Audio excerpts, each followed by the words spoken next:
Bienvenidos a La Ventana. Soy Rafael Tirado Rivera y este es mi podcast.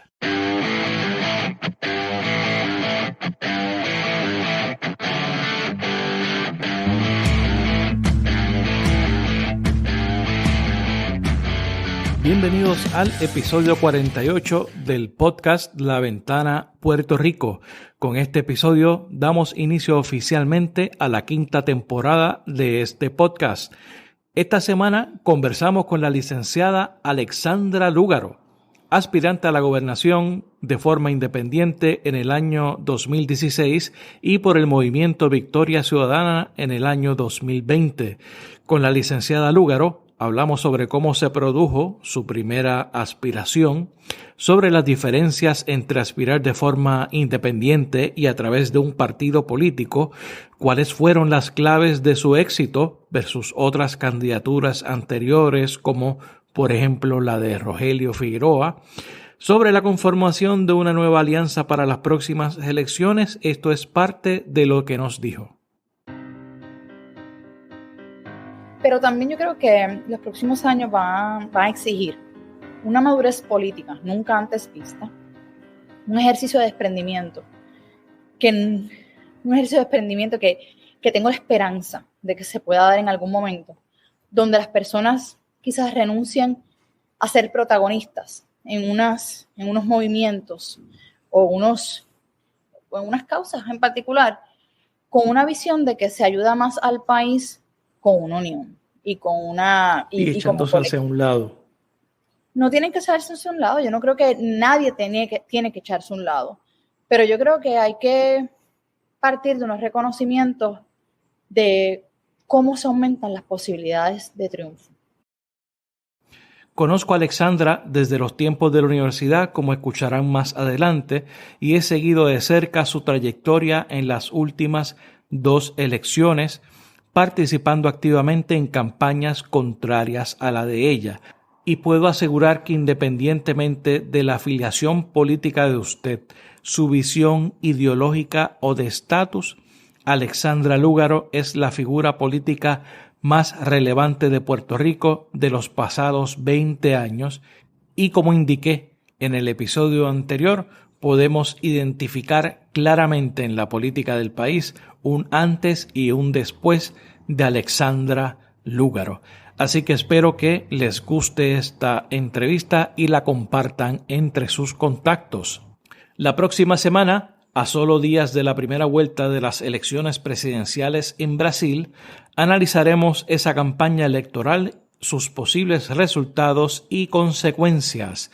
Para esto nos acompañará la politóloga brasilera y participante de la red de politólogas Ana Teresa Duarte, así que pendientes a ese episodio. La Ventana Puerto Rico está disponible en donde quiera que escuches podcast, así que suscríbete para que recibas las notificaciones de los nuevos episodios. Sígueme en las redes sociales, búscame como Rafael Tirado Rivera en Facebook, en Twitter, en YouTube y en Instagram. Si le das like a mi página de Facebook o te suscribes a mi canal de YouTube, podrás ver las entrevistas a partir del jueves en la noche.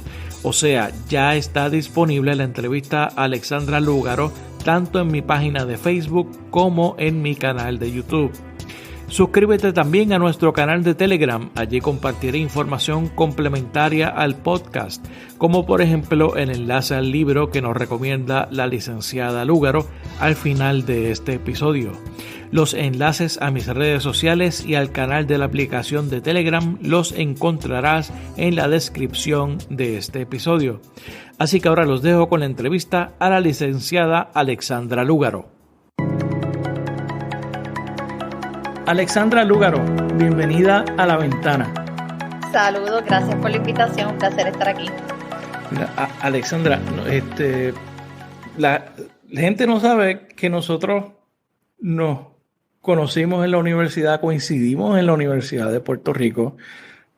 No se puede decir que éramos los panas más íntimos, pero teníamos un grupo de amistades en común que uno siempre recuerda con mucho cariño. De esos tiempos yo creo que la experiencia universitaria yo siempre digo que es la mejor, independientemente de las circunstancias y lo que uno hace. Exacto. Eh, yo estaba en ciencias políticas. Obviamente el grupo con el que yo más jangueaba y estaba eran todos con interés político. No necesariamente de ser candidato, pero un interés político en las cosas del país. Yo creo la última persona que nosotros hubiéramos pensado que iba a transformar la política puertorriqueña, no solamente de ser candidata, sino que transformar la política puertorriqueña eres tú. Tú tenías un plan ya en ese momento, ¿No? Y maestro. yo me imagino que si recuerdas, la política nunca fue un área de interés que yo tuviese. No, para nada. De hecho, yo estaba en ciencias naturales, originalmente en química. Mi mamá Ok, luego administración de empresas. Teníamos esos círculos en común porque la mayoría de mis amistades estaban en ciencias sociales. correcto. Y es que me movía mucho a ciencias sociales a compartir con amistades meramente. Y dentro de ese transcurso, para mí, mi interés en aquel momento era continuar en la administración de empresas. De ahí me fui a Derecho. No es hasta que yo comienzo a trabajar en proyectos de educación en las escuelas públicas del país que a mí desarrollo esta pasión por ver cómo mejoramos el sistema educativo y a la misma vez esta decepción y esta frustración por cómo estaba el sistema. Y cada vez que tocaba una puerta me topaba con que la persona que le tocaba decidir era una persona de la política. Y llegué a este momento en que dije, es que si yo quiero cambiar el sistema educativo me voy a tener que meter a la política, porque este es donde único se Era están la tomando. vía. Era la vía. Realmente yo jamás, bueno, no tenía interés en la política al punto de que yo no era una persona ni de estar escuchando AM, ni de programas de análisis, ni de estar activa en asuntos políticos. Es más, yo recuerdo en alguna conversación que tuvimos, tú dices, ustedes siempre hablando de política y de cosas, porque sí. Bueno, es que para mí en aquel momento, y yo creo que eso es parte de la evolución que todos tenemos, Claro. unos temas nos comienzan a interesar, qué cosas levantan esas pasiones en nosotros. Yo conozco muchas personas que están en la política que cuando me siento a hablar con ellos o con ellas, toda la vida pensaron en ser candidato o Que ese era, candidata. sí, porque ese es como que un plan de vida y el objetivo de mucha gente. Y en mi caso jamás fue un asunto de interés, simplemente llegó un momento en que vi, y te puedo decir particularmente el momento exacto, cuando se dieron las vistas de transformación administrativa y operacional del Departamento de Educación, que las convocó el senador Eduardo Batia. Yo recuerdo decir, contra, yo llevo más de 10 años trabajando en educación en Puerto Rico, yo sé exactamente lo que hay que trabajar, déjame pedir un turno en las vistas. Y sentí en todo momento que como yo no iba a ir allí a decir lo que ellos querían escuchar, no se me dio una oportunidad, traté por todas las vías, teniendo tanta evidencia empírica de más de 500 escuelas, y eso para mí fue una frustración. Yo dije, ¿sabes qué? No, hay que entrar entonces en el proceso político, hay que entrar allí a cambiar las cosas del proceso político, y es ahí cuando decido aspirar a una candidatura en aquel entonces. Todavía no había decidido que iba a ser a la gobernación, eso fue ya otro proceso. Ok. Pero en mi caso nunca fue una idea o una aspiración convertirme ni en política, ni en candidata, ni participar de los procesos electorales per se. O sea, que no había un plan maestro que tú habías dicho, de aquí al 2016 me voy a preparar para ser candidata a la gobernación de No, Puerto todo Rico. es parte de la esperanza que uno tiene de que las cosas cambien, mezclada con la frustración de que no acaban de cambiar. Eso fue lo que me llevó a eso. ¿Y en tu casa se hablaba de política, se manejaba o era algo Mi mamá todavía no más? hablaba de política. Mi mamá es una persona que tú le preguntas sobre política, no sabe absolutamente nada de política. Mi papá sí. Mi papá no hablaba de política per se, de estas personas que todo el tiempo hablan de política, pero mi papá es una persona que nos cultivó este sentido patriótico desde pequeños, donde hablaba de todos nuestros próceres, nos hablaba de Albizu, nos hablaba de todo lo que había tenido que hacer, del movimiento nacionalista, entonces este orgullo por la patria, por la bandera. Mi abuelo era del Partido Independentista, corrió para la alcaldía de Guayanilla como candidato al Partido Independentista. Mi papá pues siguió esa tradición dentro del PIB y pues nos inculcó lo mismo. Sabes que los partidos en Puerto Rico los heredamos. Claro, claro, que es hereditario. Entonces me imagino que por ahí entonces viene esa vena independentista tuya.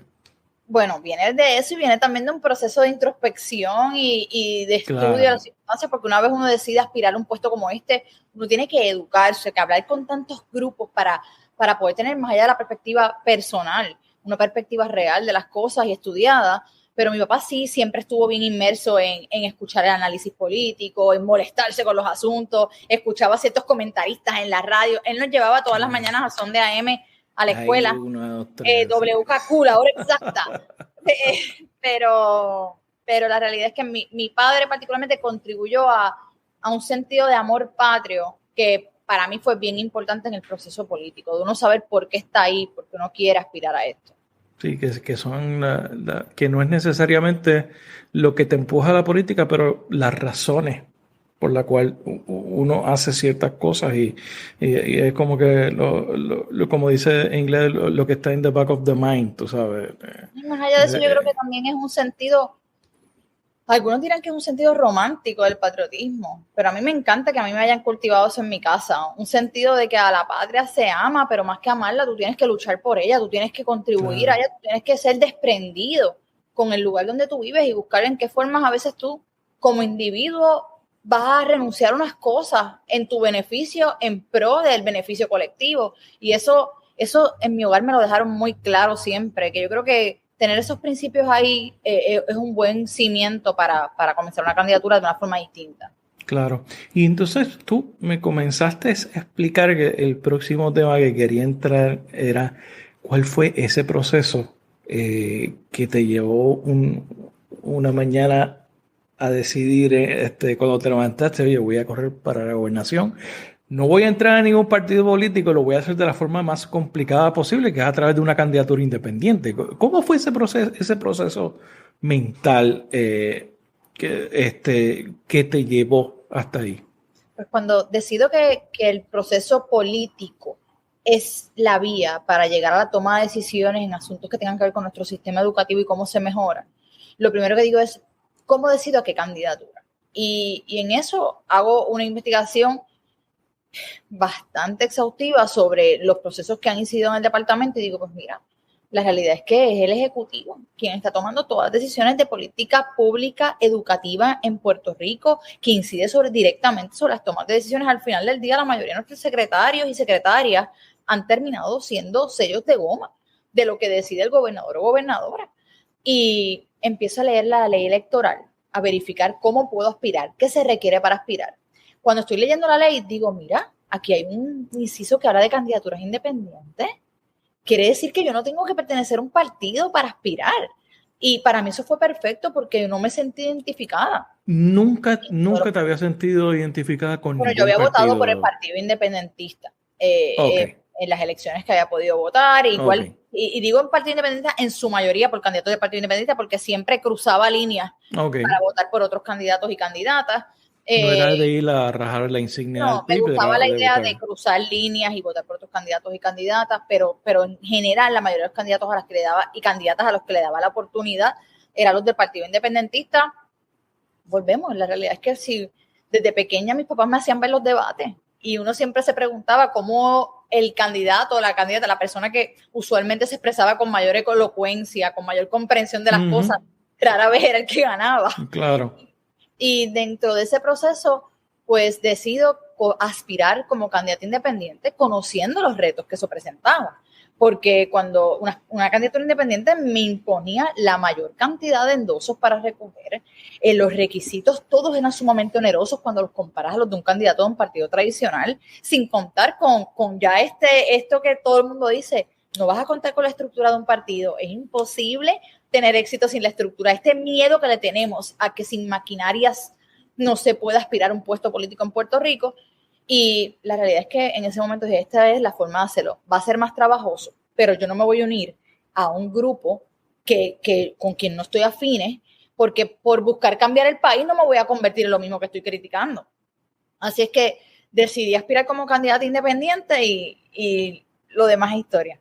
¿Y cuál fue esa primera persona que tú le hiciste acercamiento para, tengo esta idea, creo que voy a correr para gobernadora, necesito que te unas a este esfuerzo? Cuando tú le decías eso a la gente, ¿cuál era la reacción?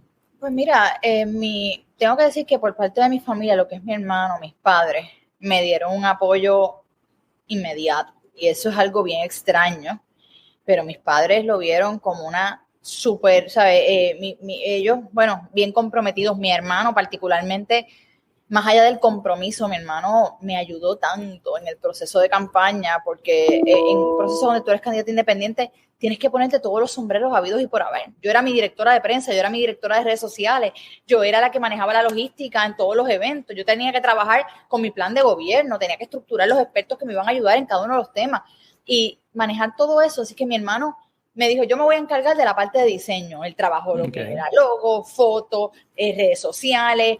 Tuve un ejército de voluntarios que eso yo jamás hubiese logrado lo que se logró en esa candidatura si no fuera porque recabé la ayuda de la gente en las redes sociales y de momento me llegaron cientos de personas escribiéndome, yo soy diseñador gráfico, yo soy videógrafo, yo trabajo, yo soy CPA, yo trabajo en lo otro, y de momento tenía gente para llenar todas las plazas que tendría una candidatura normal, pero con voluntarios y voluntarias. Es como único se lograba eso y la verdad es que nosotros llegamos a tener 5.500 voluntarios en la candidatura independiente. Era un ejército y la realidad es que gente bien comprometida que yo muchas veces me preguntaba, como yo nunca había estado inmersa en un proceso político electoral, nunca había militado activamente en un comité, ni visitado, ¿verdad?, el comité central de un partido. Claro, hecho el peregrinaje que tienen que hacer los candidatos o las candidatas a gobernación. Es que todo para mí era nuevo y yo creo que hasta la forma en que lo hicimos era distinta porque no teníamos la mala maña de cómo se hace normalmente. Yo simplemente, pues mira, hay un proceso de endoso. Ok, yo lo estructuraba como si estuviera trabajando un plan de trabajo para un proyecto. ¿Qué necesitamos? ¿Cuántos recursos? ¿Cuánto tiempo vamos a tener? ¿En qué horarios los vamos a trabajar? Y yo ver gente allí que trabajaba todo el día, de 8 a 5, 8 a 6 en su trabajo y que de ahí salían a mi oficina a ayudarme con la campaña y se quedaban toda la noche, algunos hasta las 4 de la mañana, gente de todas las edades, no eran jóvenes, todo el mundo tenía una idea de que mi campaña eran solamente jóvenes, muchos adultos mayores, sí, esa es la percepción.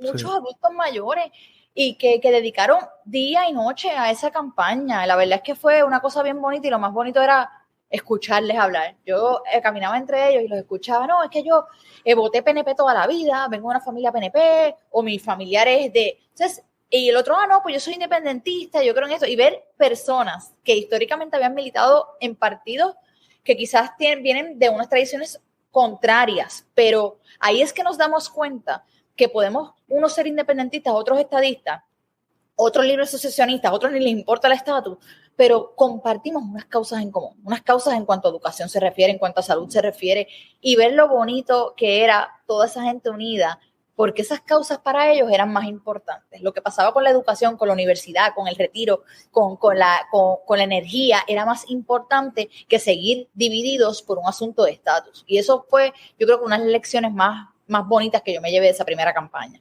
Sí, que ese es un rompimiento con la lógica tradicional de los partidos y de las candidaturas, de arremolinarse alrededor del tema del estatus o tal vez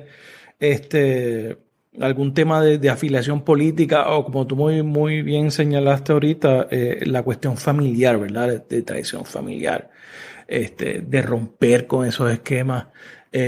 También me resulta interesante la forma en que tú llevaste tu imagen, porque rompió con el molde del candidato o la candidata tradicional. Yo me recuerdo, yo no sé si era parte del plan crear, salir con estas fotos, con estas poses, no sé, para llamar la atención.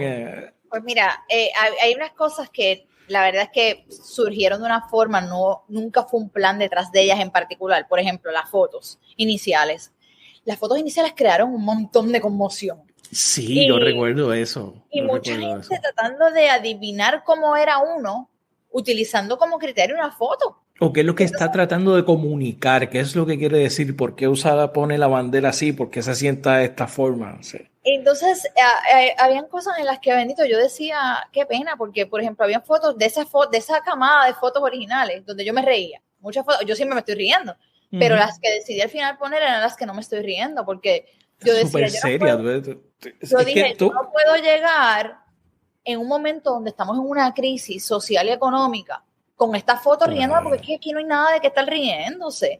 Entonces, a la misma vez, no quiero abonar a esta idea de que esta que se cree, mi universo, de modelito, ella, de a que viene tanta sonriente. Por eso es que quise hacer unas fotos serias, pero ¿qué pasa? Uno no puede complacer a todo el mundo. Hago una foto seria para que no piensen que esto es un chiste y que dice la gente, pues tiene que ser bien arrogante. Esta mujer que tiene que querer superior porque tiene unas fotos serias. Y pues, y nada, en el proceso político uno tiene que escoger sus batallas y dentro de la percepción mediática, para mí fue bien difícil el poder ripostar una imagen que se quiere lograr de la mujer, donde muchas veces se faranduliza una candidata mujer. Para mí, no solamente ha sido, todavía es aún dentro de mi rol actual, es bien difícil luchar con cómo tratan de farandulizar a la mujer en todos los medios de comunicación. Yo iba a hablar de mi propuesta económica y me preguntaban si yo usaba bikini o traje de baño completo.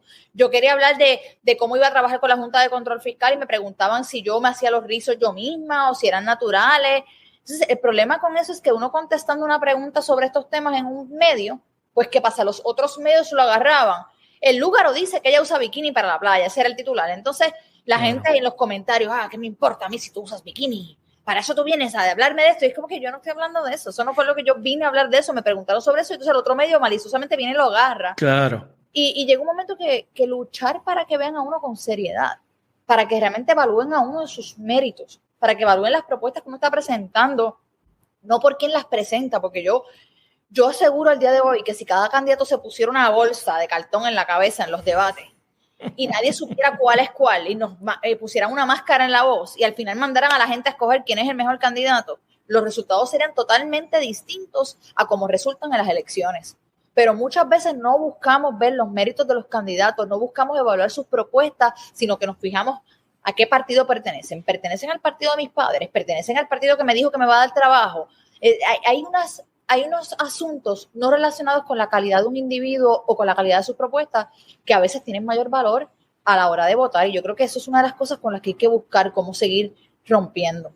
Sí, y eso, ese tipo de comentarios, yo lo relaciono mayormente a otras mujeres sobre ti, atacándote de esa y tratando de farandulizar. ¿Por qué tú crees que ese fenómeno es tan frecuente? Porque no es solamente contigo, sino con otras figuras públicas también. Las mujeres mismas son más duras con ellas que contra otras personas u otro grupo. Yo creo que así como esa frase que la usan para muchas cosas distintas, particularmente y te pregunto, ¿fue tu percepción también? Sí, fue mi ¿Sientes eso percepción también, definitivamente. Y tengo que decir que era doloroso, porque doloroso lo percibo porque la gente se cree que uno tiene un cuero bien heavy, pero la realidad es que llegar y ver comentarios de tantas mujeres incorrectas en su percepción sobre uno y que piensan que uno es algo totalmente distinto a lo que uno es, solamente anclándose en una foto, anclándose en su percepción, ver personas que decían, nada, pues eso es demasiado bueno para ser verdad, algo tiene que esconder, me da una mala espina. Entonces, cuando uno veía las razones por las que las personas tendían a rechazar a uno como candidata, todas tenían que ver con, no sé, hay algo que me da desconfianza, es una pullita, todo era un sexto sentido, pero no había una tiene que haber algo detrás. Porque tampoco no es el camino normal, entre comillas, ¿no? Para aparecer en una candidatura como esa. No, y mira, las teorías abundan.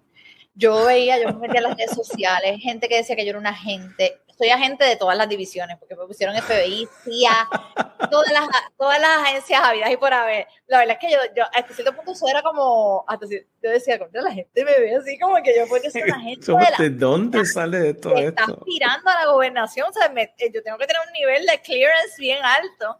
Está bueno eso. Y estaban también las otras teorías, las de la pagó el partido tal para quitarle votos al otro partido, o es una infiltrada de este otro partido para dividirnos, y la realidad es que solamente el que está día a día y ve todo lo que uno tiene que pasar, primero para enfrentar el bipartidismo en Puerto Rico, que es sumamente poderoso, que tiene tentáculos en todo. Mi conferencia de prensa para anunciar mi candidatura, yo tuve que ir a 11 lugares para que me alquilaran un espacio donde hacer la conferencia, porque ninguno se atrevía a alquilarme el espacio para eso por el miedo al gobierno. Porque me decían, no, es que yo necesito permisos del gobierno, o yo necesito, o el gobierno me da un contrato para tal cosa, o para lo otro. Nadie se atrevía. Vine a hacerlo en el colegio de abogados, porque el colegio de abogados, sí. Yo soy abogada, tengo un derecho si pago, ¿verdad?, poder alquilar el espacio del colegio, y con todo eso el colegio me llamó. Y me dijeron, necesitamos que hagas hincapié en que esto nos representa, el colegio, que esto es algo independiente. Y la realidad es que todo lo que uno tiene que enfrentar en el proceso por tratar de cambiar las cosas, el que lo ve día a día sabe que no hay precio que compre eso. No hay quien a mí me pague por pasar todo ese sufrimiento, por exponer a mi familia, a mi hija. La vida completa cambió para toda mi familia. Y ellos no pidieron estar ahí. Yo fui la que me antojé de querer buscar cambiar el país desde la política, pero ellos también pagaron ese precio. Aunque abundan las teorías, yo creo que es importante lo que el país vio que era posible lograr, porque yo crecí en un ambiente donde nos decían que era imposible vencer a los partidos tradicionales, donde decían que era imposible usted aspirar como candidato independiente y lograr más de cierta cantidad. Todo era este discurso de la imposibilidad de las cosas. Y yo creo que el ver, bueno, desde el 76 no se veía, el 76 el PIB logró un 5.76%. Eso fue lo más que logró una tercera fuerza política, ¿verdad?, en nuestra historia moderna. Y de un 5% brincar con una candidatura independiente, sin maquinaria, sin uso de fondos públicos, sin el dinero, hacerlo a pulmón, con un ejército de gente donando de su tiempo, sin una sola persona en nómina, todo el mundo donando su tiempo, y llegar a un 11.13%, eso fue una gran muestra de que, mira, exponencialmente, mira todo lo que crecimos. Imagínate cuánto podríamos lograr con las estructuras, con el financiamiento y con la educación. Claro está, la educación va a ser clave, pero yo creo que a pesar de todas estas teorías y de esas críticas, se logró un montón. Y poco a poco, pues, uno se va ganando la confianza de la gente, incluso la gente que tenía dudas, que le tiraba a uno. Yo creo que no hay mejor cosa que la acción para ganarse el respeto de las personas y que eventualmente puedan decir, tú sabes que yo pensaba eso de ella, pero conocí su trabajo, la conocí o he visto lo que no es así.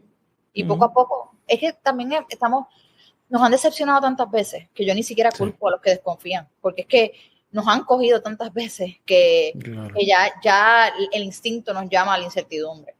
Tú no, definitivamente no fuiste la primera persona que intentó. Hubo unos intentos anteriores.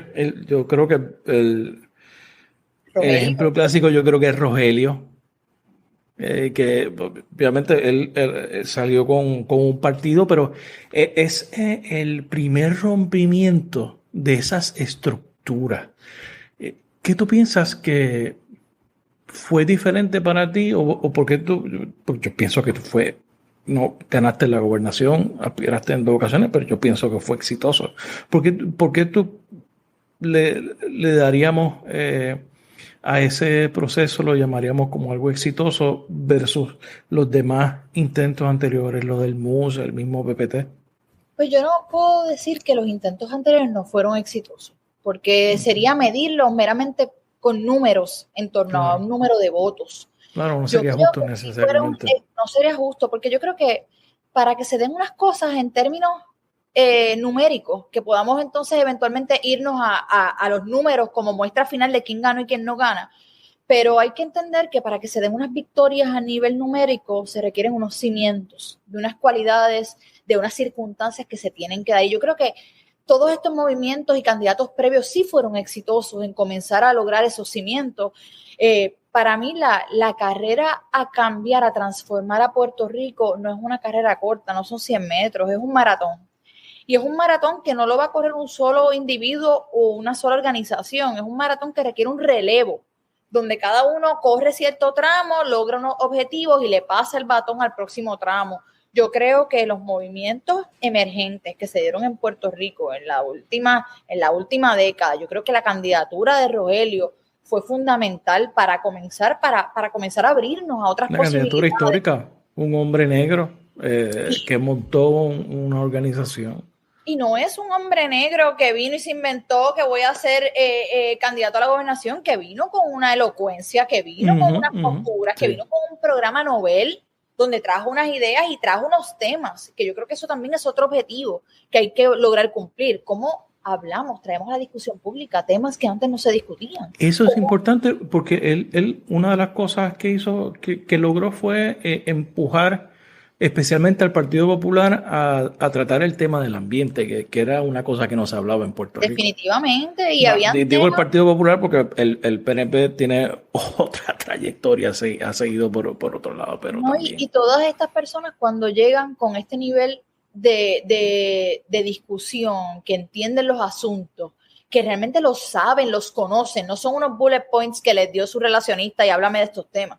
Cuando tienes una persona que realmente domina un tema, eleva el nivel del debate. Y eso nos beneficia a todos como país, porque el poder tener discusiones profundas sobre las cosas, perspectivas distintas, realmente abona a que tengamos mejores soluciones y que las personas empiecen a cobrar conciencia sobre unos procesos. Así que ciertamente todos estos partidos emergentes, las candidaturas como las de Rogelio, tuvieron un efecto sumamente importante que de no haber estado, probablemente mi candidatura independiente no hubiese tenido ese éxito. Claro. Y eso yo tengo que reconocerlo y agradecerle a todas esas personas que se tiraron al ruedo con lo sacrificado que es, como dije anteriormente, para lograr esos primeros tramos y correrlos bien. Y en el caso de mi candidatura en particular, yo creo que tuvo el éxito que tuvo por varias circunstancias. Número uno, las redes sociales fueron fundamentales. Que no existían en eso. Que no existían, no solamente no existían. Yo recuerdo cuando yo comencé mi candidatura, yo busqué mucha literatura sobre cómo utilizar las redes sociales para la política. En aquel entonces no había literatura. Lo más cercano eran libros que te decían cómo convertir un like en una venta. No habían libros de cómo usar las redes para la política. El ejemplo más cercano de uso de redes para la política era Obama. Y aún así era un ejemplo todavía muy crudo. Por lo tanto, yo tuve que aprender, buscando libros de cómo usar redes para los negocios, aplicar eso a la política. Cómo uso las herramientas de las redes sociales para la política. Tuve que empaparme de las estadísticas de las redes, cómo las hago funcionar, porque yo no tengo dinero. ¿Cómo traducirlas, no? En engagement y qué significa eso. Yo no tengo dinero para estar boosting las publicaciones y pagando para que lo vea más gente. Yo tengo que buscar cómo orgánicamente generar un contenido viral. Y para eso entonces tengo que recurrir a un montón de herramientas y tuve que aprender muchísimo en el proceso. Y yo creo que sin las redes jamás hubiésemos visto ese resultado, porque ¿qué me permitían las redes? Uno, usar el tiempo de una forma más eficiente. En lugar de darme 6 viajes a 6 pueblos distintos durante el día, yo hacía una transmisión de 1 hora y ahí habían 3,000, 5,000, 7,000 personas conectadas que a su vez se convierte en un efecto multiplicador y ellos lo comparten en sus redes y lograba mayor alcance en menor tiempo. Eso es lo primero. Segundo, una capacidad para reclutar voluntarios, para buscar personas apasionadas con la misma causa que decidan unirse en un esfuerzo. Me daba la capacidad de organización, de decirle a las personas, nos vamos a encontrar para el recogido de endosos en la plaza pública de Dorado, nos vamos a encontrar en la plaza pública de Lares. Entonces, así podíamos coordinar esfuerzos. Me daba la posibilidad de recaudación en línea. Yo recaudé la mayor parte del dinero vendiendo cositas en línea. Yo no tenía esta maquinaria, yo no me atrevía a esta cosa que hacen, que desde el principio me decían que te tienes que atrever porque si no, no vas a poder correr una campaña. Yo no me atreví a llamar a la gente a decirles que me dieran dinero para mi campaña. O sea, a mis papás yo no me atrevo a pedirle dinero, le voy a pedir dinero a un extraño que me dé dinero para la campaña. Sin contar con que ahí es que uno empieza a ver esta dinámica de que, pues mira, yo te puedo aportar a la campaña, pero yo tengo este negocio que trabaja tal cosa y si tú ganaras, y eso para mí era horrible. Que alguien me hiciera un acercamiento como ese es como que ya yo no quiero tu dinero. O sea, no lo quiero, ni regalado, porque para mí no te quiero ni ver, que te hayas atrevido a hacerme esa insinuación, porque es que para mí era bien importante llegar a la gobernación sin las manos amarradas, porque gran parte del problema de corrupción es candidatos que se hipotecan durante el proceso de campaña a través de los donativos y cuando llegan no pueden hacer lo que hay que hacer porque ya tienen compromisos, le han vendido el alma al diablo. Entonces, pues en ese sentido, para mí era bien importante, lo vamos a hacer con menos, pues lo vamos a hacer con menos, pero vamos a llegar con nuestros principios intactos al final de la carrera. Sí, así que eso fue un reto, pero las redes fueron fundamentales y claro está, yo creo que el hartazgo colectivo. Yo creo que Puerto Rico, a medida que pasan los años, cada vez estamos más hartos, cansados de lo que está pasando, cada vez la frustración es más. Y yo creo que niveles tan altos de frustración nos generan la capacidad de romper con lo que hemos hecho toda la vida y decir, ¿tú sabes qué? ¿Qué tengo que perder? Si he votado de la misma forma toda la vida y no he visto resultados distintos, que use este voto para darle una oportunidad a algo distinto. ¿Qué puede cambiar? Si al final como quiera no está cambiando nada. Y yo creo que esa combinación de factores permitió el éxito de esa candidatura y posteriormente de la creación de un movimiento que logró 4 candidatos a nivel nacional en la legislatura, 27 legisladores municipales, una alcaldía, casi una alcaldía en la ciudad capital. Yo creo que son factores que se van acumulando y esto fue un tramo más. Yo creo que el próximo tramo, para los que le toque correrlo, pues ciertamente los resultados van a ser mayores. De eso vamos a hablar ya mismo. Quiero regresar un poco. Yo estaba en esa primera campaña tuya, yo estaba en otro de los equipos. Yo estaba obviamente en la campaña de David Bernier y veía todo eso que tú decías, yo lo estaba viendo desde el otro lado. La cantidad de gente que se pegaba a los lives, eso la gente se volvía loca, pero ¿por qué no hacemos eso? Lo que pasa es que yo creo que hay otras cosas que están detrás de eso también. Otros factores. Y también percibía de que cada ataque que salía en contra de Alexandra Lúgaro era como un huracán que se iba fortaleciendo en el proceso. Pero llega el momento, le decía a los compañeros, pero ustedes no se dan cuenta de que cada vez que sale algo de ella en contra, era como fortalecer más a esa figura y darle más peso y más valor en el proceso, y le llegaba más gente y cada vez más gente se pegaba. ¿Por qué tú crees que ese fenómeno de que esos ataques te fortalecían a ti como candidata y también lo proyectabas como persona también? Pues yo creo que primero fallaron, y digo fallaron porque quienes intentaron llevar a cabo esos ataques fallaron en que eran ataques injustos, eran ataques que no podían sostener, y lo que hacían era crear un clima donde como candidata me victimizaban, porque fue tanto el nivel de ataque.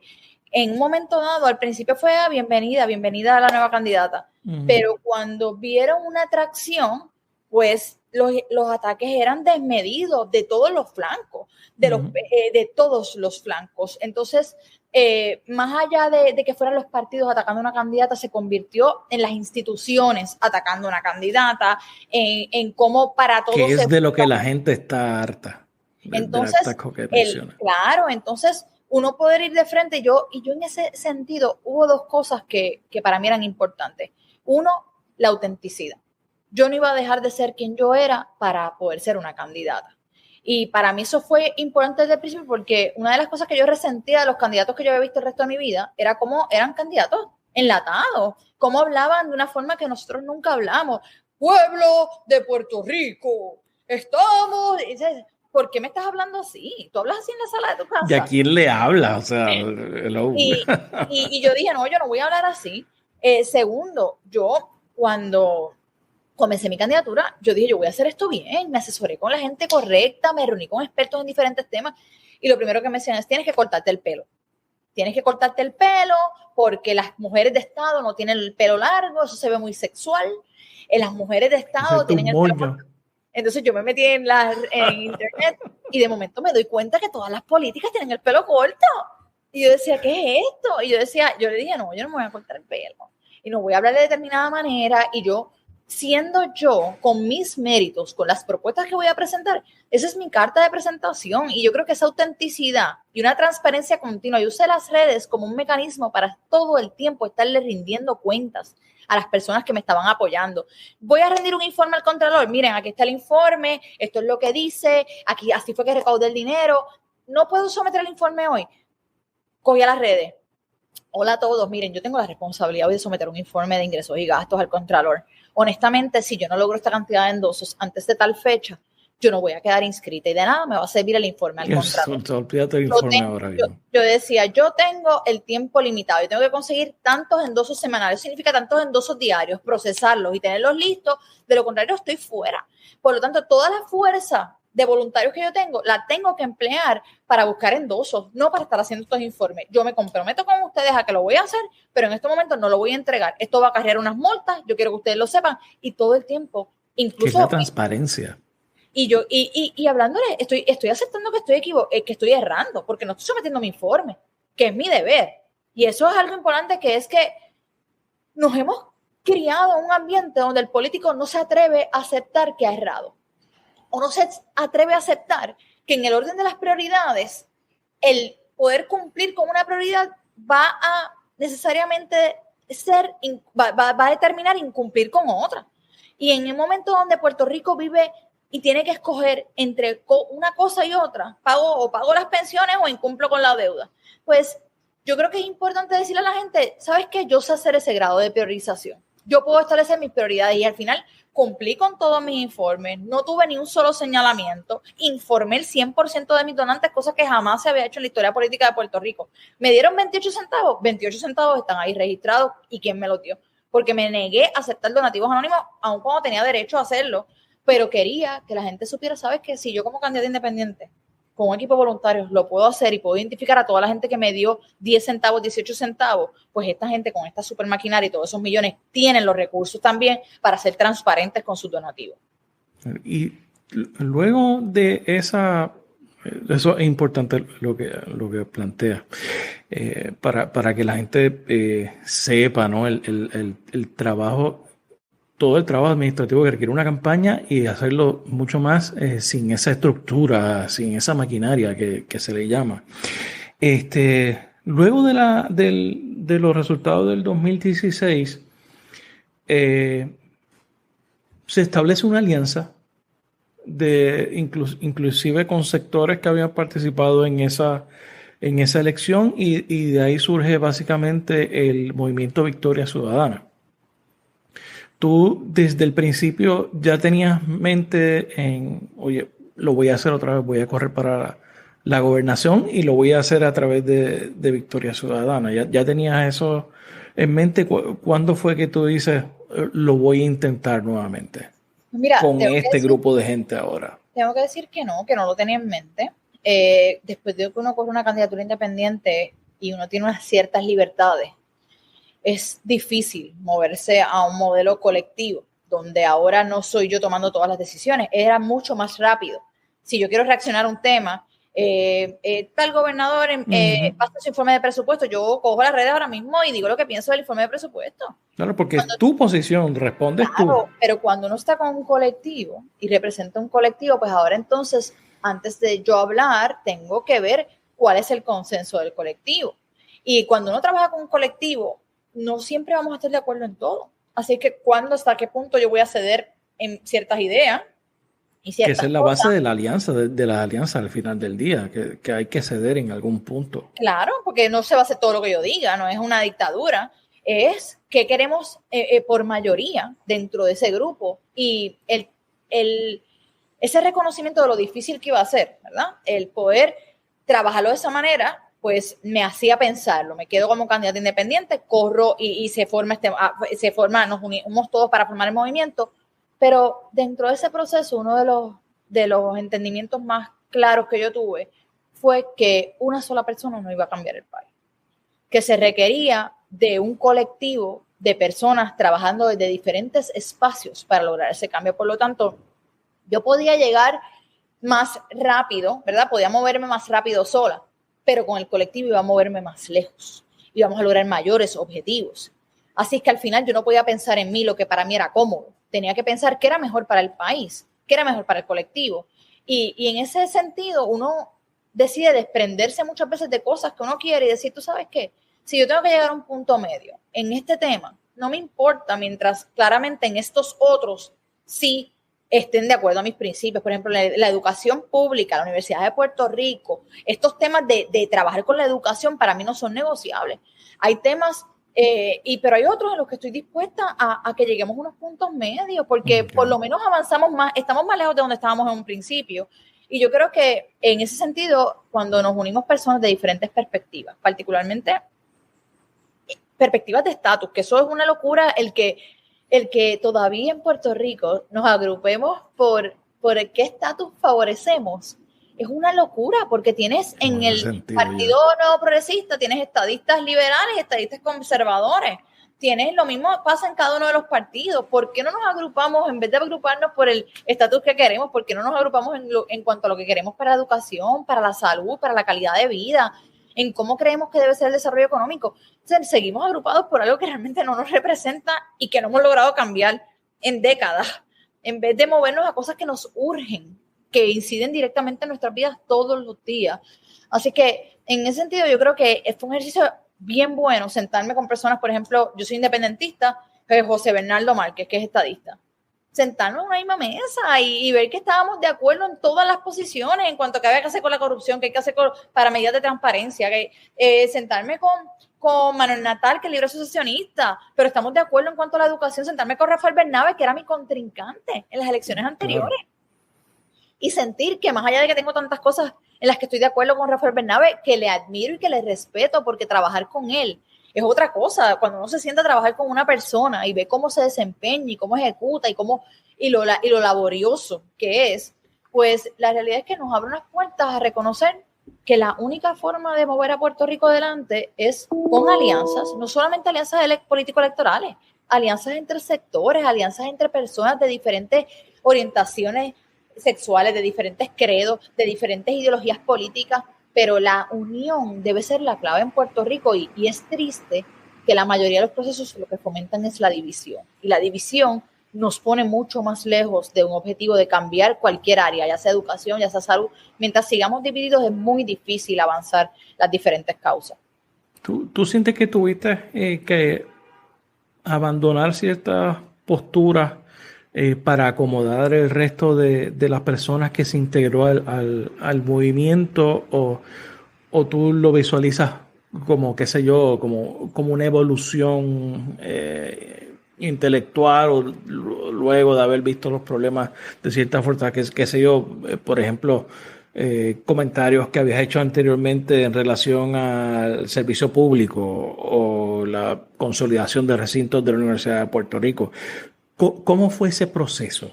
Mira, fue un híbrido, fue una mezcla de cosas. Hubo asuntos que fueron más bien de compromiso, que uno dice, tú sabes que yo quisiera, en mi caso yo tengo la ventaja de que no era que se quedaban, que simplemente se extendían de lo que yo hubiese hecho.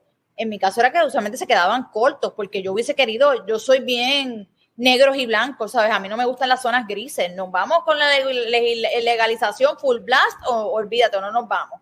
Y en ese sentido, yo soy un poquito más bold y en la política pues eso choca mucho. Uh-huh. Pero en otras áreas fueron asuntos de evolución, de que uno aprende, de que uno escucha, de que uno está en contacto con otras realidades y dice, me había equivocado y qué bueno, porque si yo fuera la misma persona que era hace 5 años, pues que habría cambiado, que habría aprendido, pero en Puerto Rico tendemos a pensar que el político que cambia de opinión, ¿qué le hacemos? Le pegamos la etiqueta de que es inconsistente.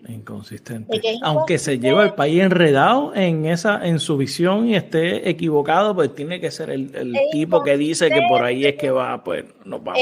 Otros dicen, no es una veleta, va para donde vaya el viento, pero usted sabe, yo me siento bien tranquila de reconocer que me equivoqué en ciertos temas, que aprendí de otros temas y que no solamente aprendí, que aprendí de personas que llevan toda su vida luchando en diferentes áreas, sentarse como una Mirna Conti, que es una ambientalista de toda la vida, que no es una ambientalista de escritorio, que ha estado en cada lucha ambiental de este país. Es un privilegio y uno aprende tanto. Sentarse con Rafi Bernabe otra vez, que a mí me da risa, uno iba a una manifestación con él y él te decía, la primera vez que se hizo esta manifestación fue en 1992. Nos reunimos tantos estudiantes, tantas personas, y entonces es pensar, esto se hace todos los años y Rafi estuvo aquí la primera. Entonces, y yo creo que eso gusta. Probablemente lo organizó. No lo dudo, y llevó los sándwichitos también. Si me oyes, Rafi, me mata. No, pero la verdad es que, y yo creo que eso es algo que también tenemos que trabajar, el purismo. ¿Cómo hablamos de, pero ¿dónde estaba el año pasado? Y ahora llega la lucha. en lugar de recriminar a las personas porque de momento llegaron a una lucha de una causa, porque no les abrazamos y decimos, qué bueno que llegaste. Olvídate, no me interesa dónde estuviste los últimos 10 años, pero qué bueno que llegaste a unirte a esta causa tan importante, porque no podemos pretender que todo el que esté en estas causas de cambiar el país, que son muchas, hayan estado toda la vida en los mismos. Muchos no recibieron esa educación en sus hogares para tener conciencia sobre la importancia de estas luchas, o la importancia que tienen los mecanismos de protesta, o la importancia que puede tener un mecanismo de fiscalización adecuada, pero vamos aprendiendo y no nos pueden penalizar porque en un momento desconocíamos una cosa. Yo creo que ha sido un proceso híbrido, un proceso de compromiso, fue un proceso de aprender, de evolucionar, y también fue un proceso de desprendimiento, porque yo creo que cuando se trabaja con un movimiento, particularmente le puedo mencionar como candidata a la gobernación, la candidatura a la gobernación coge los palos de todas las candidaturas. Y eso es bien diferente a una candidatura independiente. En una candidatura independiente yo me hago responsable de lo que yo diga, de lo que yo haga. Pero si tengo un candidato, una candidata que en un medio regional dijo X o Y cosa y le cayeron encima, yo tengo que cargar con eso, candidata, claro, y básicamente proteger al resto de los candidatos y candidatas para que no los agolpeen, y protegerlos y tratar, uno, de clarificar el asunto. Dos, si se equivocaron, aceptarlo. Mira, sí, porque yo creo que para mí eso fue una carta siempre bien importante. No vamos a tapar las cosas que se hacen mal. Si algo se hace mal, uno va de frente rapidito, no espera nada de tiempo, no es que vamos a esperar 2 días, no, vamos de frente rápido a decir, esto no se hizo correctamente, lo acabamos de arreglar. Pero el proceso político electoral, yo creo que es importante que refleje la posibilidad de un proceso, de una candidatura electa. Por eso para mí era bien importante en todas mis acciones como candidata y como parte de un movimiento, reflejar cómo sería de ser gobernadora, cómo yo trabajaría con la gente de ser gobernadora, cómo asumiría responsabilidades, cómo aceptaría cuando me he equivocado, cómo sería de transparente. Y yo creo que eso es algo a lo que tenemos que empezar a movernos, a exigir de los candidatos en el proceso en que son candidatos y candidatas las actuaciones que esperamos de líderes electos. Para la próxima elección se está hablando de una nueva alianza, de la conformación de una nueva alianza de diferentes personas, diferentes sectores. ¿Cómo tú ves esa posibilidad? ¿Quién tú piensas que debería ser la persona para liderar ese proceso? Yo creo que en cuanto a los procesos de alianza deben ser las mismas organizaciones, los mismos individuos quienes, trazando unos objetivos y unas metas en común, decidan si quieren pertenecer o no a una organización, ¿verdad? O no necesariamente una organización. Yo creo que pueden haber causas comunes que se establezcan en los procesos y quizás ese es el primer paso. ¿Cómo no se busca de crear una entidad, organismo que los aglomere a todos, sino comenzar a trabajar causas individuales en las que podamos decir, tú sabes qué, en esto estamos de acuerdo, vamos a adelantar un proyecto en cuanto a esto, o vamos a trabajar juntos en una estrategia mediática para adelantar esto. Y así vamos cobrando una credibilidad, una confianza unos en otros, sin sentir que estamos renunciando a la identidad personal, sea como individuo o como organización. Y yo creo que eso es algo a lo que hay que hacerle frente. Pero también yo creo que los próximos años van a exigir una madurez política nunca antes vista, un ejercicio de desprendimiento, que tengo la esperanza de que se pueda dar en algún momento, donde las personas quizás renuncien a ser protagonistas en unos movimientos o en unas causas en particular, con una visión de que se ayuda más al país con una unión y con una... Y echándose hacia un lado. No tienen que echarse hacia un lado. Yo no creo que nadie tiene que echarse a un lado. Pero yo creo que hay que partir de unos reconocimientos de cómo se aumentan las posibilidades de triunfo. A mí me da mucha pena que en los procesos electorales mucha gente competente se queda afuera porque no obtiene los votos. Y yo digo, luego de esta pasada elección, ¿sabes? Yo caminé con muchísima gente bien valiosa para diferentes regiones de Puerto Rico. Y se quedaron fuera porque no tuvieron los números. Pero era gente con todas las competencias y con toda la pasión que estarían haciendo grandes cosas por sus respectivos pueblos. Y uno piensa de cuánta gente nos privamos por no tener los números. Al final, ¿cuánto logramos para el país si los que están tomando decisiones no son los más competentes o los que realmente tengan un deseo de mejorar nuestras condiciones de vida.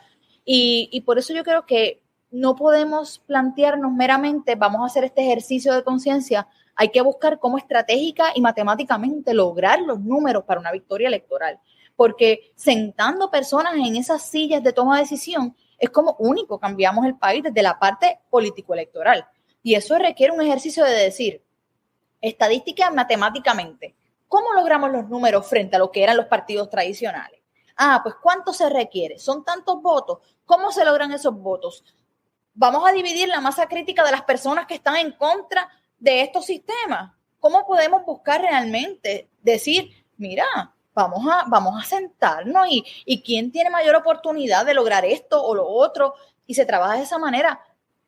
Como candidata, esos fueron intentos que yo hice en ambas ocasiones. Y en ambas ocasiones me senté con candidatos y así mismo les dije, vamos a hacer una encuesta. El que esté adelante, corre y apoya al otro. El que esté adelante, corre y que el otro lo apoye. Y yo estaba dispuesta a que si yo no salía al frente en la encuesta que hiciéramos y que pagáramos juntos, retirar mi candidatura. Porque era importante no dividir. Era importante al final. Mi candidatura no es la que es importante. El partido nuestro no es el que es importante al final. Lo importante es darle una oportunidad real a Puerto Rico de salir del boquete en el que está. Y no se lo vamos a dar nunca. Si entre los que queremos un cambio no tenemos la disposición de desprendernos nosotros de las candidaturas y de los protagonismos y decir, tú sabes que si tú tienes más oportunidades, corre tú. Y yo creo que eso es un paso necesario y urgente para estos próximos comicios que se pueda dar, no solamente a nivel político electoral, a nivel de país. Los sectores tienen que comenzar a hablar, el sector privado, el sector público, las organizaciones no gubernamentales, los líderes comunitarios, tenemos que comenzar a tener estas conversaciones. Que es bien complejo, porque lo que tú dices, hay gente que tiene que dejar aspiraciones a un lado, eso requiere cierta madurez política, ¿no? Y cierta madurez. Más allá también tiene mucho que ver, y para ser justa con todas estas personas y estos otros movimientos, la ley electoral está diseñada de forma tal que muchas veces estas personas tienen que tomar la decisión de correr para darle perpetuidad a sus organizaciones. Por darle un ejemplo, Partido Independentista. Pues no es tan fácil como que el candidato o la candidata digan, pues mira, yo no corro porque la ley electoral está diseñada para, uno, exigirte una candidatura a la gobernación si quieres quedar inscrito. Claro. Así que si no tienes un candidato o candidata a la gobernación, no puedes aspirar como partido. ¿Y qué pasa? Estás dejando un montón de gente fuera que aspiran como candidatos dentro de ese movimiento porque no tienes esa candidatura. En segunda instancia, hasta la ley electoral está hecha de una forma que perpetúa la permanencia de los dos partidos tradicionales, tanto a nivel institucional en la Comisión Estatal de Elecciones como dentro de las diferentes áreas administrativas. ¿Cuán difícil se le hace a alguien que viene de afuera? Igual en términos de representatividad. ¿Cuánta representación puede tener un candidato independiente dependiendo de la cantidad de votos que haya obtenido u un movimiento emergente? Claro. ¿Qué te parece la forma en que uno de los partidos que mencionamos, el Partido Independentista, manejó el tema del acoso, ¿no? Laboral? ¿Qué piensas de la forma en que se manejó eso por parte del PIB y ciertamente por Juan Dalmau? Mira, a mí me gusta ser más una persona de proveer soluciones que de estar señalando cuando algo se hace mal o no. Yo no conozco las circunstancias particulares de estas personas. Sí, en mi caso, puedo decirle, yo creo que es sumamente importante la credibilidad que les damos a las víctimas, particularmente en este tipo de casos, cuando vivimos en un sistema donde es tan difícil salir a decir que uno ha sido acosado. Una víctima que se atreve a hacerlo, sujeta al escrutinio público, sujeta a todas las críticas, yo le doy un valor y un peso a eso. Y yo creo que dentro de la forma en que el Partido Independentista, y lo digo con mucho respeto, yo creo que se debió haber manejado con mayor premura, número uno. Creo que el tiempo que se tomaron fue irrazonable y se debió haber tomado con mayor premura. Y yo creo que hay situaciones en las que uno, con mucho dolor, tiene que tomar decisiones difíciles y tajantes para ser consono con los principios que uno promueve. Y es más difícil cuando uno toma decisiones públicas fuertes con gente que uno respeta, con gente que uno quiere. Y uno tiene que volver a pensar, como dije ahorita, uno tiene que pensar que no se trata de mi candidatura, no se trata del movimiento que yo represento, se trata de la oportunidad que yo quiero darle al país. Eso siempre tiene que ir primero. Y yo quiero darle a Puerto Rico la oportunidad de un país donde las mujeres se atrevan a salir a denunciar a quienes les acosan y se atrevan a hacerlo de forma libre. Y por tanto, yo tengo que ser consona con mi postura de que yo le creo a la víctima, de que le apoyo en el proceso y de que cualquier persona que incurra en ese tipo de conducta está fuera. Punto. Puede ser mi amigo, le puedo respetar, puedo pensar que es una eminencia, puedo pensar que puede contribuir al país en grandes cosas, pero aún así, si incurre en ese tipo de conducta, consona con mis principios, tiene que estar fuera, no hay cabida. Y hay cosas en las que uno tiene que comportarse de esa manera. Yo creo que no lo manejaron de la mejor manera. Creo que Juan, a pesar que María Lourdes salió a hacer unas expresiones, la realidad es que la prominencia de la figura de Juan Dalmau en los pasados años como representante del Partido Independentista tiene una fortaleza que era importante, que el partido, sus seguidores y quienes les apoyan y el público en general tuviera unas expresiones por parte de él. Punto. Y yo creo que llegaron tardías y que en gran medida fueron insuficientes. Pero como dije, quiero también decir que yo no estoy al tanto de todas las instancias que ocurrieron. Dicen que nadie sabe lo que hay en la olla más que la cuchara que lo menea. Esta es mi perspectiva desde afuera, como una persona que no conoce las circunstancias particulares y yo creo que lo pudieron haber manejado más. Pero tú también desde afuera y teniendo contacto con grupos, con personas, con gente, ¿tú crees que inhabilitaría a Juan Dalmau a ser el líder de esa alianza? En la forma en que se manejó esto, no necesariamente porque tú lo descalificas, sino por el daño que se le ha hecho a la figura de Juan. Yo no soy quien para determinar quién puede liderar o no una alianza. Yo creo que corresponde a los integrantes de esa alianza tomar una decisión en consenso sobre quién debe ser la persona que la lidere, si es que escogen que sea una persona quien lidere esa alianza, no un grupo, no una... Yo creo que hay diferentes formas de organizarse ya. El mundo entero se está moviendo fuera de estas estructuras jerárquicas donde hay alguien que es el líder y los demás.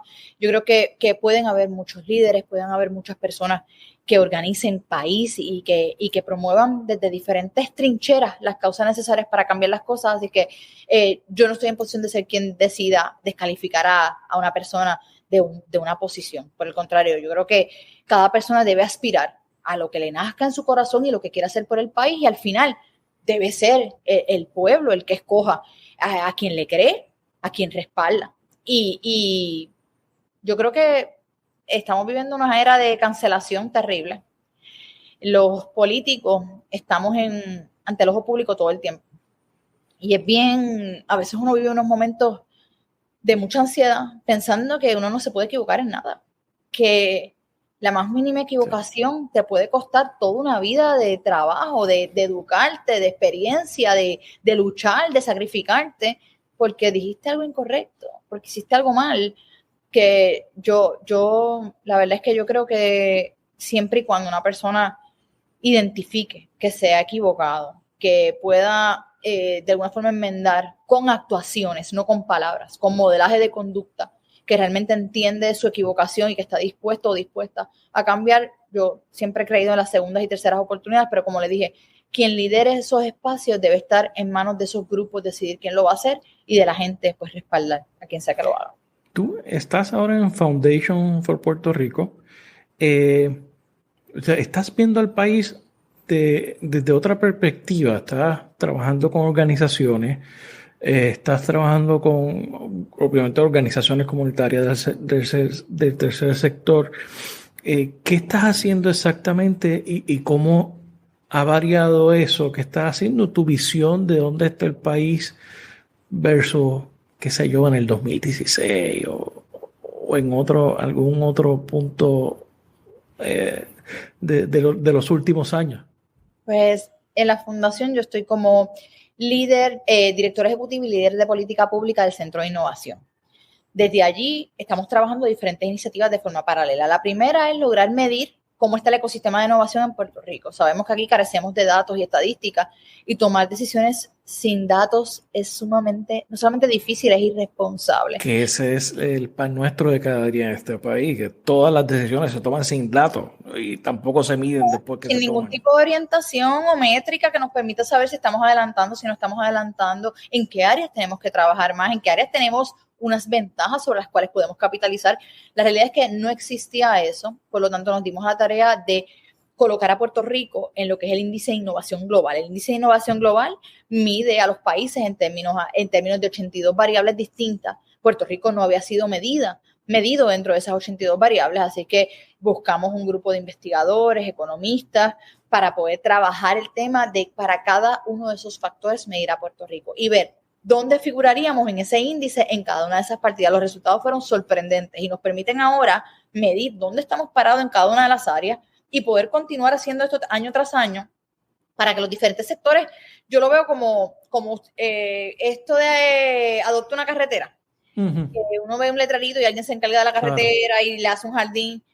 Yo aspiro a que podamos tener diferentes organizaciones que adopten estos indicadores. Hay un indicador de cantidad de mujeres en profesiones, ingeniería, ciencias. Pues mire, eso es un indicador que podría adoptar la Universidad de Puerto Rico. Decir, tú sabes que nosotros vamos a adoptar ese indicador, nosotros vamos a aumentar el número de mujeres para que Puerto Rico mejore ese número. Tenemos el Fideicomiso de Ciencias, podría adoptar otros indicadores. Tenemos diferentes industrias que podrían adoptar otros indicadores. Ubicarnos en las primeras 3.000 universidades. Puerto Rico estuvo ubicada en las primeras 3.000 universidades. Ya no tenemos una sola universidad ubicada ahí. ¿Qué tenemos que trabajar para eso? ¿Qué alianzas tenemos que lograr para que nuestra universidad se vuelva a ubicar en ese lugar? Los índices de logística, los índices de las industrias creativas, del cine. Hay tanto que podemos trabajar. Además de eso, estamos trabajando centros de innovación, creando centros de innovación fuera de las áreas metropolitanas, desde acceso a banda ancha, tecnología, lo que es toda la realidad virtual en las áreas de Manatí, Yabucoa, Orocovis, Aguadilla.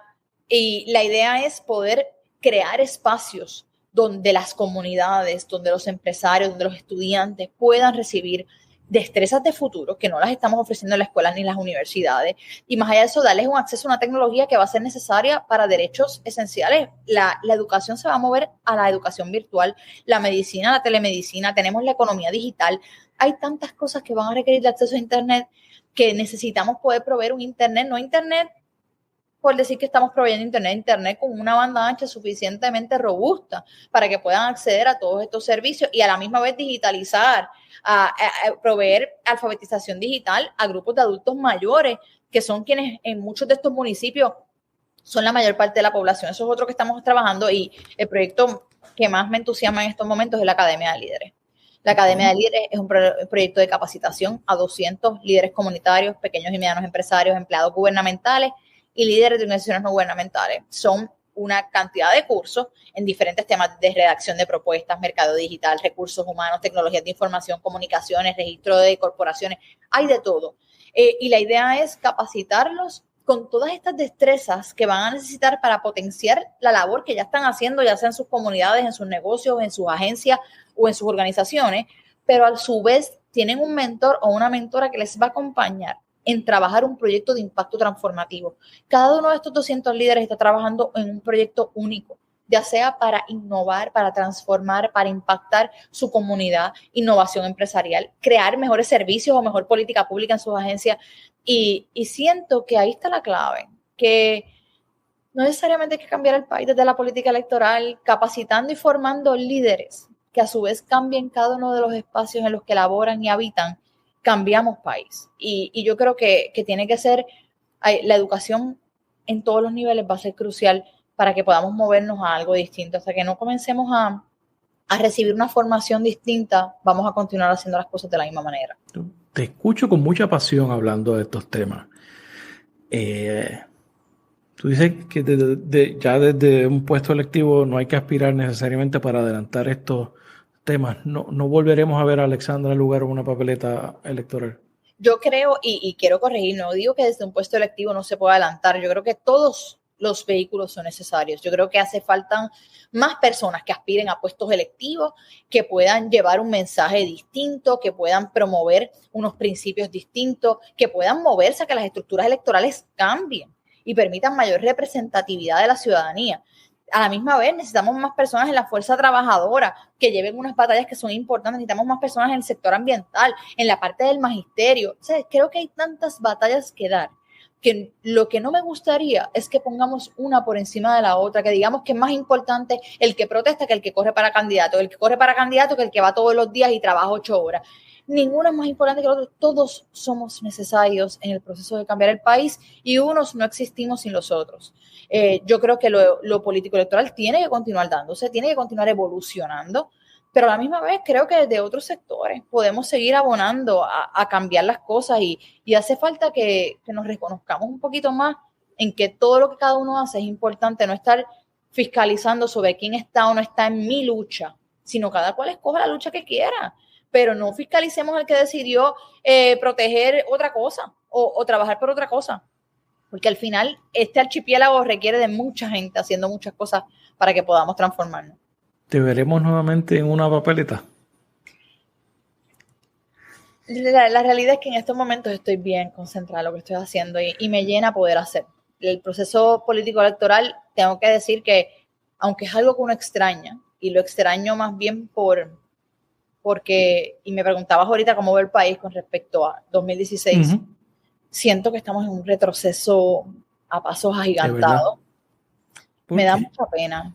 Creo que, y es lo que veo en la calle, como estoy trabajando directamente en las comunidades, veo más pobreza que nunca, veo más desigualdad que nunca, veo mayor inaccesibilidad a los servicios que nunca. Uno va a un hospital y es una tragedia. La canción está del Niágara en bicicleta de Juan Luis Guerra, me parece que la grabaron aquí. Sí, es que se hizo pensando en Puerto Rico en el 2022. La realidad es que ver a los profesionales que trabajan en todos estos espacios frustrados, quemados, porque es que los hemos llevado a un punto de saturación y cansancio, ver lo que está pasando en nuestras escuelas, ven a nuestros estudiantes.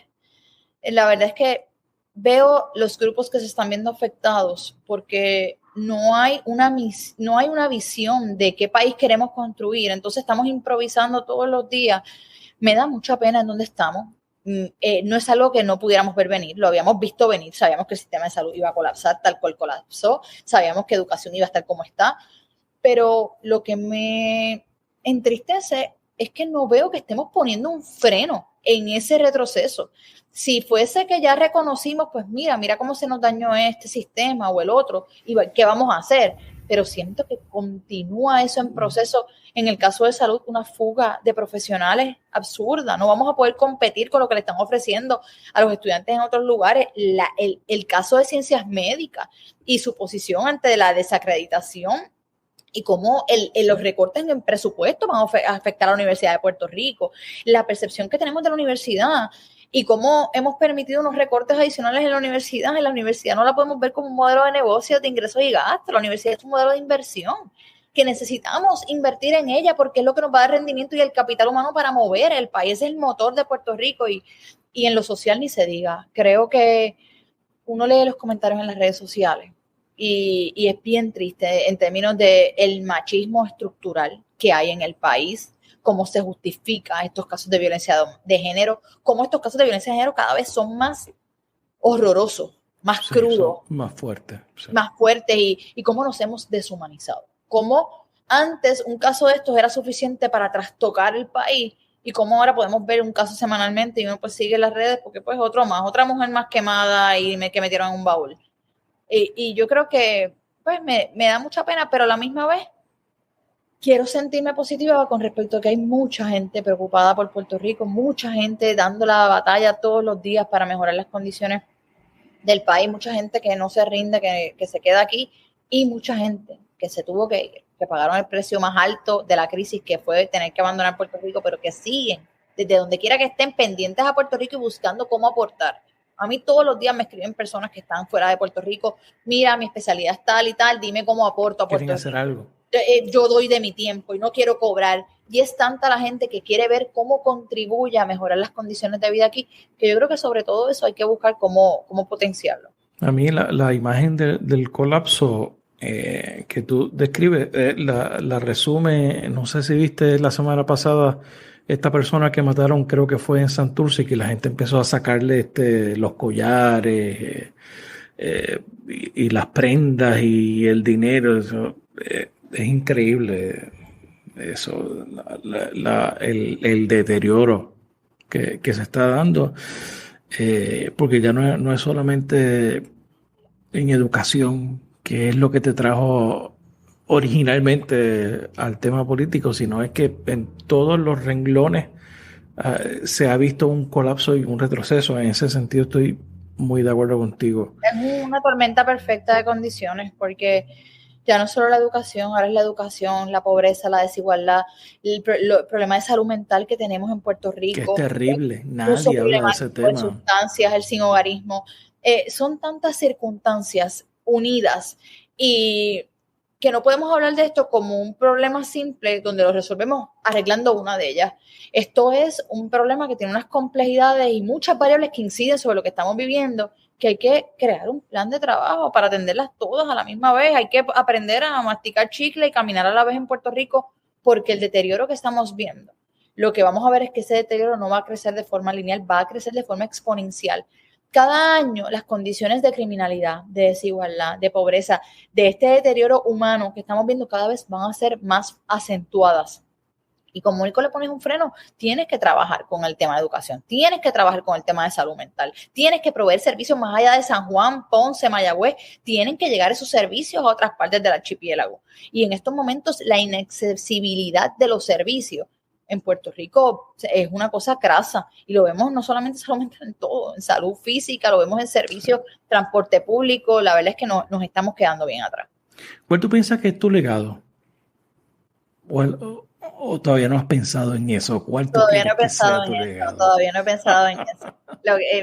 Honestamente, lo que quisiera es dedicarme a hacer el bien, buscar cómo contribuir en todo lo que esté a mi alcance, y que de ese modelaje de conducta, de ser una buena persona y una persona que siempre busca cómo ayudar a este lugar donde vivimos, que yo adoro y que mi papá me enseñó a amarlo tanto, que ojalá de ese modelaje otras personas vean eso y digan, yo quiero ser ese tipo de persona, yo quiero ser una persona que no solamente pues trabaje para que le hace sentir bien, pero nunca he pensado en tal cosa como dejar un legado. He pensado en ser una buena persona y ayudar a otros, y que lo que se pueda quedar, lo que pueda trascender la persona de uno y se pueda quedar a los demás, pues ojalá pase así. Bueno, Alexandra, ¿qué estás viendo? ¿Qué nos recomiendas en Netflix, en Amazon? ¿Qué estás leyendo? Tengo un libro, este sí, voy a hacer esta recomendación, no lo tengo aquí. Estoy leyendo un libro, se llama Exponential Organizations. Ok. Me tiene fascinada. Este libro habla de las últimas décadas, las organizaciones, ¿verdad? No solamente negocios, organizaciones de todo tipo que han crecido, que han muerto, cuáles han logrado unos crecimientos sumamente rápidos y qué caracterizan a estas organizaciones. Y la verdad es que es bien impresionante cómo el mundo se está moviendo y cómo tenemos que estar pendientes de lo que sea que hagamos en nuestra vida personal o en nuestros negocios o en nuestras organizaciones para permanecer vigentes, para saber que el mundo está cambiando muy rápido y cómo beneficiarnos de estructuras ya existentes. Por darles un ejemplo, Uber ahora mismo es la compañía de transporte más grande del mundo y no posee un solo vehículo. Exacto. Airbnb es el hotelero más grande del mundo y no posee una sola propiedad. Tienes aplicaciones que se han montado sobre otras aplicaciones que se han montado enteramente. Pues mira, todo el mundo tiene un GPS en el celular, pues mi aplicación yo la voy a montar sobre la existencia de GPS y la accesibilidad a recursos dependiendo de la localidad. Y yo creo que tenemos que empezar a pensar en Puerto Rico como si la materia prima nos sale tan cara por las leyes de cabotaje, por los procesos de importación, cómo pensamos en otras tecnologías y en otras formas de desarrollar la economía que partan de montarnos en otras plataformas existentes y que podamos darle a nuestra gente oportunidades de sueldos más competitivos, de mejor calidad de vida. O sea, yo creo que es un efecto exponencial, pero tenemos que empezar a mirar distinto, y estas organizaciones están mirando al mundo de forma distinta. Ya no contratan personal para trabajar determinada cosa. Claro. Hacen una convocatoria a nivel global y dicen, estamos buscando un algoritmo que nos ayude a mejorar. Allstate, por ejemplo, Allstate creó una competencia para mejorar el algoritmo de los seguros que ofrecía. Y creó la competencia y en 3 días lograron lo que les hubiese tomado 9 años y lo que les hubiese tomado millones y millones, y así lo están haciendo compañías de celulares, compañías de... Ahora mismo hay una, creo que Japón está buscando hacer un mapping de las neuronas del cerebro para en 3D cada neurona y cómo se mueven. Eso es lo que les tomaría millones de años hacerlo. Pero gracias a un montón de gamers que se han ofrecido voluntariamente a estos estudios, han logrado ya como 143 millones de neuronas parearlas en medios de 3D. Y estas personas, mientras juegan, contribuyen a unos objetivos científicos. Y cómo todo este tipo de cosas, lo que hay que es pensar de una forma distinta, porque ya hay personas, se estima que en los próximos años la cantidad de personas con tiempo disponible fuera de lo que hacen, la cantidad de horas disponibles que hay allá afuera es infinita. Si pudiéramos buscar cómo inspirar a las personas para unirse a diferentes causas, proyectos y aportar, la humanidad podría estar avanzando mucho más rápido. Yo creo que en Puerto Rico tenemos ese potencial, porque aquí somos unos fiebrus, somos súper creativos. Yo lo que creo que hace falta es esa motivación para que la gente diga, ¿sabes qué? Yo quiero ser parte de ese proyecto, que cambiemos lo que está pasando a nivel ambiental en la estructuración de la zona 3D de Culebrita, en los arrecifes. Pues yo voy a participar de eso. Pero pues tenemos que buscar cómo inspirar a las personas y cómo unirlos a estos grupos. Si me envías el enlace, lo comparto en el canal de Telegram como una recomendación. Alexandra, ¿algo que quieras añadir? Nada, el agradecimiento por el tiempo. Hace tiempo estoy en modosita, hace tiempo no cogí una entrevista, pero de verdad está súper bien. Pero gracias por la oportunidad y por el tiempo, y siempre a la orden. Un placer verte otra vez. Alexandra Lugaro, gracias por estar en La Ventana. Gracias a ti. Gracias por escuchar este episodio de La Ventana. Sígueme en las redes sociales, búscame como Rafael Tirado Rivera en Facebook, en Twitter, en YouTube y en Instagram. La Ventana es una producción de Change Lab Media para Rafael Tirado Rivera. Hasta la próxima.